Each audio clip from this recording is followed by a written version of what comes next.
The doors to the Viridian Tea House are open once more. Hello everyone, happy Friday. Hope your week went well, and if it didn't go well, I hope that maybe this weekend you'll be able to have a nice weekend. So I've got some news. I took a lot of notes here. So tomorrow is Indie Bookstore Day. Happy Indie Bookstore Day. It's going to be going on all day across the country. So if you are in an area where there are a plethora of indie bookstores, go out there and support them. They need the love, they need the money, they need the books. Just go out there and support your favorite indie bookstore. And did I mention buy books?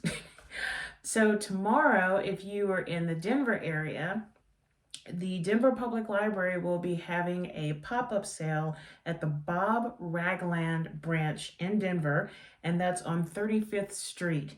I know my hours are from 9 o'clock till about 12, but there's supposed to be a concert at this branch, all sorts of goodies, and did I mention books? But yes, so if you're in the Denver area and you want to support the Denver Public Library and the indie bookstores, please do both. But like I said, the sale is a pop-up sale. All proceeds will benefit Denver Public Library, and it's at the Bob Ragland branch. I'll hopefully see you there tomorrow.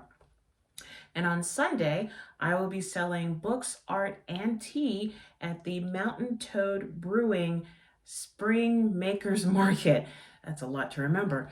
But the hours are from 12 to 5, and it is on Sunday. That's April 30th. The address of Mountain Toad is 900 Washington in Golden, Colorado. So if you're trying to find something to do and you live nearby, please stop on by. There's going to be a plethora of different artisans and artists.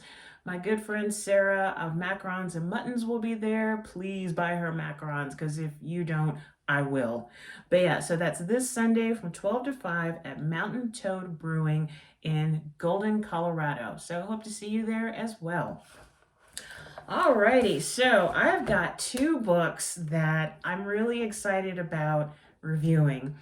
I enjoyed reading both of them, and as always, before I forget, a big shout out to Arapahoe Libraries. You guys continue to delight and amaze me. I just thank you so much. Thank you.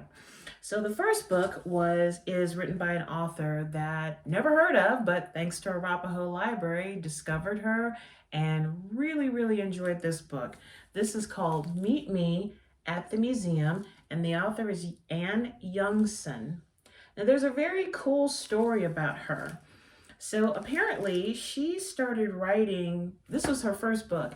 She wrote this in her, I think it was late 60s, early 70s, first time ever doing it, and loved it so much that she wrote a second book. Have not read it, but yeah, this is a cute little book to read when you've got an afternoon to kill or you're waiting on your car getting repaired. So let me read the dust jacket for you. In Denmark, Professor Anders Larsen, an urbane man of facts, has lost his wife and his hopes for the future. On an isolated English farm, Tina Hopgood is trapped in a life she doesn't remember choosing. Both believe their love stories are over. Brought together by a shared fascination with the Tolland man, the subject of Seamus Heaney's famous poem, they begin writing letters to each other. And from their vastly different worlds, they find they have more in common than they could have imagined. As they open up to each other about their lives, an unexpected friendship blooms.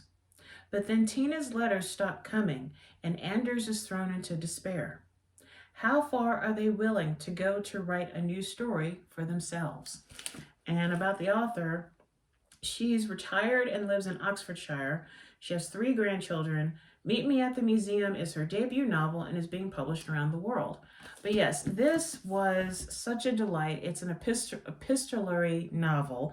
And if you don't know what that term is, that is a novel that's written in the form of letters between characters or one character or whatever, but it's in the form of letters. So that's essentially what this book is. It's just letters between Anders Larsen and Tina Hopgood. And I won't give the little twist away, but this was, like I call, a quiet novel. I enjoy the friendship between the two individuals, and how it all started because Tina was trying to reach out to a professor of hers. And Anders wrote back and stated that the professor was deceased. And then from there, they started to learn about each other and about themselves. The only thing I didn't care about this book is that the ending was very ambiguous. You really don't know what happens. And some people like that. Sometimes I like that, and sometimes I like a clear, definitive answer, an ending. It's like, okay, I can close the book. I know that the characters are fine and all's right with the world. And yes, yet, even though this ending was ambiguous, I still think that it was a kind of okay ending. Just not the kind of ending that I was expecting. But I don't want to tell you too much because I don't want to give away the plot and the twist. But sometimes leaving the ending for the reader to kind of create, sometimes that's actually not a bad thing. And I remember after I read the book, I kind of sat and thought about it, and I was like, well, it could have gone this way, and it could possibly go this way. It definitely won't go this way, but I don't know. Like, I was okay with the ending, and yet I wasn't with the ending because it was really left in the air, and it was kind of like, well, I leave it up to you. So, but all in all, I enjoyed reading this book. This was a quiet epistolary novel, and I'm so glad that my local library had it. So, for Meet Me at the Museum by Anne Youngson, it receives, whoops, get my notes here, Viridian Tea House's 4 pots of quiet British breakfast tea. I really enjoyed reading this book. I cannot state that enough. The ending just kind of left me going, huh? But I'm glad that I read it. I'm glad that I was witness to the blossoming friendship between Tina and Anders Larson. So thank you very much, Anne Youngson, for this book. This was really a delight. And as Adriana Trigiani said, this is a work of art, dear readers. Revel in its beauty. Pretty much, yeah. So thank you very much. So the next book, oh my word, I wanted to fly through this book, and yet I slowed down deliberately to enjoy. It's like finding a slice of one of your favorite cakes, and as much as you just want to devour it, you just want to take your time, piece by piece, each layer, each flavor that comes to mind, setting the fork down, thinking about what you just ate, picking it up again. Maybe that's overkill, but you'll see what I mean. So this book, Blanche, The Life and Times of Tennessee Williams' Great Creation by Nancy Schoenberger. This book, I loved it. And one of the big reasons why I loved it is because I'm a big Tennessee Williams fan, and A Streetcar Named Desire is one of my all-time favorite movies. I've never seen the play version of it, but the 1951 movie with Vivien Leigh and Marlon Brando, absolutely loved it. This book put a whole different spotlight on the character of Blanche. And for those of you who aren't familiar with the story Streetcar Named Desire, it takes place in New Orleans. Blanche DuBois comes from Mississippi to spend time with her sister. And Blanche is very broke, has no job. And as you find out later in the play, she's lost the family home, Belle Reve. And so her sister, Stella, and her husband, Stanley Kowalski, Stella! The sister welcomes Blanche in, not so much Stanley. Stanley's kind of standoffish. Well, from there, you see a woman mentally unraveling because she's trying so hard to hold on to these delusions that she lived off of for many years, and it made her character. And because of staying in New Orleans, because of what happened to Belle Reve, you see this woman just fall apart. And she's literally grasping at what she thinks are straws. It's not even straws, it's air. And it leads to a violent confrontation. And at the end, the infamous line, "I've always depended upon the kindness of strangers." So I took some notes regarding this book, but for those of you, again, who are interested in a little bit more about Blanche DuBois, if you've seen the play or the movie, or you just want to know more about the character, so supposedly she was inspired by Tennessee Williams' sister Rose, who also suffered from mental health. One thing that I noticed is that when they interviewed some of the actresses who have played Blanche, either in the theater or in movies or different versions of Blanche, the character seems to be cursed. It's like Tennessee Williams put all of his love and frustration and anger and all sorts of emotion into this character. And I noticed that with each of the actresses who portrayed Blanche, they suffered.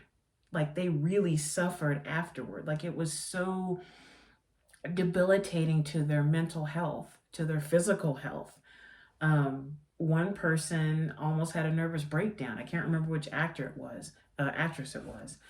Let's see here. Blanche DuBois is French for woman, white woods. So at the beginning, and you know, I've seen this movie a million times, but I never caught that until I read the book, that her name means white woods. So she's the woman of the white woods. Let's see. The character was initially written for the actress Tallulah Bankhead, but for some reason Tallulah Bankhead was not able to perform it on stage. And so in 1947, if I have my notes right, Jessica Tandy was the first one to portray Blanche. But everybody remembers the 1951 film by Eliza Kazan, and the character of Blanche was played by Vivien Leigh. So that's actually who's on the cover of the book, Vivien Leigh. And that's the only Blanche that I remember and know of. But yeah, this book is an insight not only into the character, but also into the play, how the play and the 1951 movie kind of differ a little bit, how there were some aspects of the play that were not included in the 1951 film, for example. So Blanche DuBois was apparently married to a young man, and she thought him to be weak. And because of her accusations, he runs out of a dance and shoots himself. And that memory lingers with her, and that's part of her mental illness. Well, in the play, it was Blanche walked in on her husband in the arms of another man. And Blanche said something like to the effect of, you disgust me, you're sickening. And then he blows his brains out. Also, with regards to the violent encounter, Stanley Kowalski ends up raping Blanche DuBois. And I think, if I read it correctly, in the play, Stella didn't really believe Blanche, and then later on believed her. But in the movie, Stella believed her completely, and she ended up getting sent to a hospital and so on and so forth.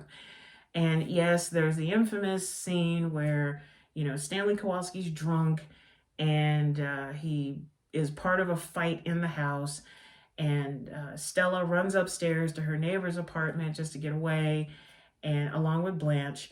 And then Stanley Kowalski comes out, he's all drenched in water, and his shirt is ripped, and he's screaming, "Stella, Stella!" And if you know that, yeah. But this is an excellent book for anyone who is interested in theater, anyone who loves Tennessee Williams, anyone who loves anything about New Orleans, and also just reading about a fictitious character that just seems so alive that you almost I mean, I know he based it off of his sister, but it's almost like every time I watch the movie, I just expect Vivian Leigh to like walk out of my television and just start being Blanche DuBois. It's just such a powerful, tragic character. But this book does so much justice to that character. So for Blanche, The Life and Times of Tennessee Williams' great creation by Nancy Schoenberger, I give it Viridian Tea House's 5 Pots of Southern Tea. This truly was an excellent read, and I can't remember how I found out about the book. I think I was doing a search on just Tennessee Williams, and that book popped up in the catalog, and I thought, oh, I think I'm going to read that. Oh yeah, one more thing too. So in March, they just had it, but in March, there is the Tennessee Williams and New Orleans Literary Festival. So if you find yourself in New Orleans in March and you love Tennessee Williams, or you just want to enjoy a lovely literary festival, you cannot go wrong with the Tennessee Williams New Orleans Literary Festival. I have yet to go, but that may change very soon, because let's see, a couple of other plays that I like by Tennessee Williams. There's Cat on a Hot Tin Roof. I saw the movie. Paul Newman, Elizabeth Taylor, loved it. Mendacity. What else? Suddenly Last Summer. I saw the movie version with Elizabeth Taylor in it, and it was disturbing as hell. I think you can watch it on Amazon Prime. I'm not sure, but if you find a copy of it, watch it. You can't get any more Southern Gothic than Suddenly Last Summer. I mean, I had to kind of clear my head after watching that film. What's another one that I like? Oh, The Glass Menagerie. Everybody knows that one too. So yeah, Tennessee Williams was quite the playwright, and A Streetcar Named Desire and Blanche DuBois, characters like that, like they stay with you, they linger with you, and they almost kind of mess with your mind. But yes, Blanche, The Life and Times of Tennessee Williams' greatest creation, is a phenomenal read, and I highly recommend it. I just highly recommend it. So thank you very much for this, and also thanks again to Arapahoe Libraries for having these books. Thank you. Alrighty, so getting to the tea portion. Today's tea comes from Upton Tea Imports. You know I like them, from Massachusetts. And this time, this is actually the bonus sample that I received in one of my recent orders. It's a decaffeinated Earl Grey. Now, I kind of have a interesting story regarding decaf. So none of my tea blends in my company are decaf. Now, I have herbal tisanes and I have regular tea blends. But I tell customers, it used to be where some tea companies, they would take the tea leaves and they would boil them for, I think it's like 5 or 6 minutes. I'm not sure. And then they would pour off the tea, and then they would steep the tea, and that would actually reduce some of the caffeine in the tea. Well, now a lot of companies, from what I understand, they use chemicals, and they sell the caffeine as like a dried powder to some companies who put caffeine in like their makeup or bars of soap or whatever. But decaf still has caffeine in it. I think you remove like 95, 96% of the caffeine. So something like this, it's still going to have caffeine in it, which is interesting because, I've met a lot of people who are sensitive to caffeine.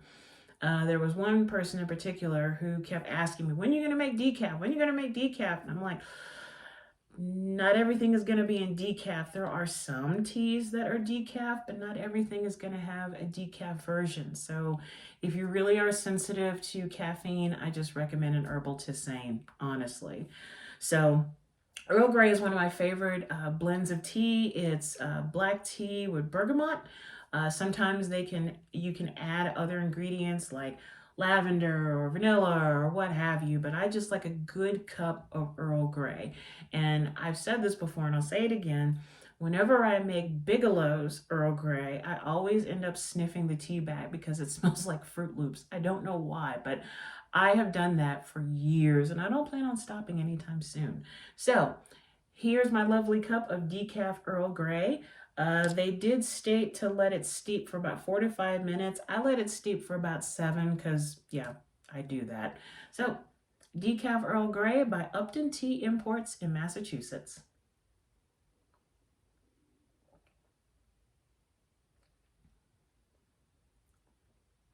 There's just a slight hint of bitterness, and that's my fault because, like I said, I didn't pay attention, but I can taste the tannins, and the tannins it's that bitter taste when you've over steeped a tea. So if you've steeped a tea and you're drinking it and you're like, why is it so bitter? It's because of the tannins. Having said that, this is still a delicious cup of Earl Grey.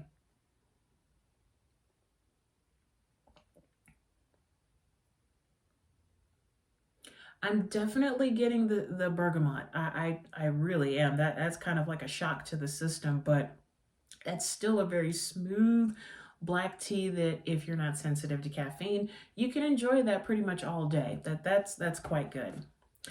So that leads us to our guided tea and or water meditation.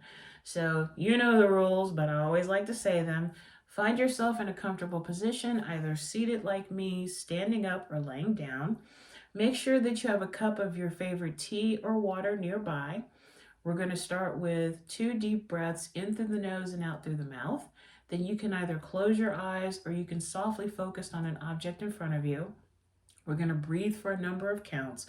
We're not going to focus on any chanting or any mantras, just focus on your breathing. This is not an attempt to clear your mind. In fact, if you have thoughts, actually, when you have thoughts, pause the frame, label it as thinking, and then send it on its way, and then return to the breath.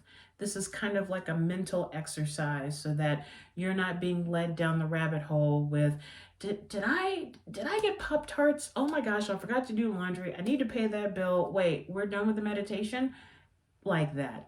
So just focus on your breathing. Don't beat yourself up if you find yourself caught up in a thought. Then we're going to end with a final deep breath in through the nose and out through the mouth, and then have a sip of your water or your tea. So if you are ready, let's begin.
Let us end this breathing meditation with a deep breath in through the nose and out through the mouth.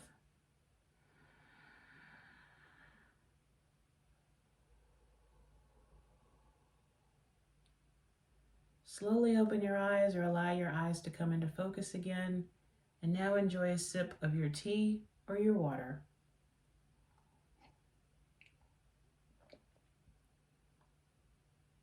You know, I've said this in other videos, but when I start the video, I get so excited about books that I'm stumbling over my words and trying to get the reviews and be like, I love this, I hate it, oh my God, let me tell you why.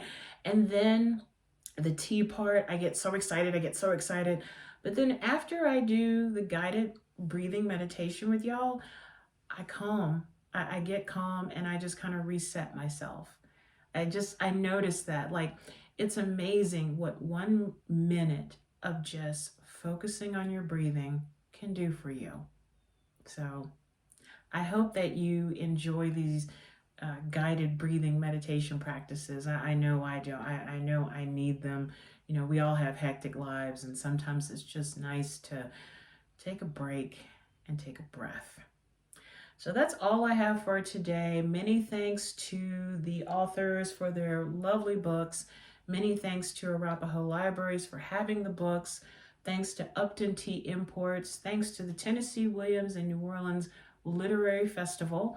And thanks to y'all, as always, for watching these videos. And, you know, just a little thing. If you are watching these videos, would you mind just commenting and letting me know, you know, hey, that was really great, or, you know, you really suck. Well, kind of be nice about that. But yeah, like, kind of let me know out there if you like the video, if you don't like the video, what would you like to see more of? What am I spending too much time on? I leave it up to you guys. I mean, I really don't have a script. Like, I don't edit anything. So what you see is what I've done. And I just like to read books and talk about them, drink tea and talk about it, and meditate and just share these with all of y'all. So if you like what you're seeing, please take the time to give a thumbs up or a comment or whatever. And I'll do my best to tweak it and make sure that, you know, you like it even more. So yeah, that's all I have. This weekend's going to be extremely busy for me. Hope to see you there at either one of those events. And if not, I hope you have a fantastic weekend. Yeah. So until next time, take care of yourself and each other. Raise your teacup high, and always remember to drink tea is to enjoy life. I will see you very soon. Bye for now.